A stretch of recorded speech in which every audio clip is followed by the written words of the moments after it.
काय या दोन व्यक्ती दोन वाक्य बोलून गेल्या, पण प्रसार माध्यमं तेवढीच दोन वाक्य घेऊन त्याचे 1000 व्हिडिओ बनवतात.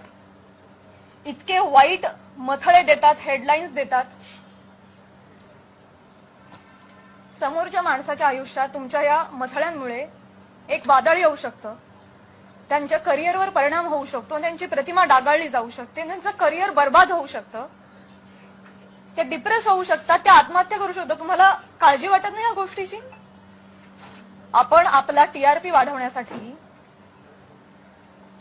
आपण आपला एक सेट टार्गेट अचीव्ह करण्यासाठी कुठल्या थराला जाऊन बातमी करतो, त्याचं किती वेगवेगळ्या पद्धतीनं. आता फॉर एन एक्झाम्पल, कालच मी बातमी वाचली आणि ती इतकी हर्टफुल होती.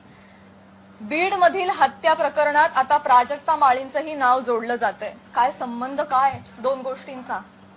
आपण काय हेडलाईन्स करतो त्याचा समोरच्या माणसावर. ही माझी आई रात्रभर झोपली नाही, 1.5 महिना, मला वाटत नाही तिला शांत झोप लागली असेल. एक कमेंट नाही जी यांनी वाचली नाही. हा माझा भाऊ, यांनी सोशल मीडिया बंद करून टाकला, सगळे अकाउंट्स डिलीट केले.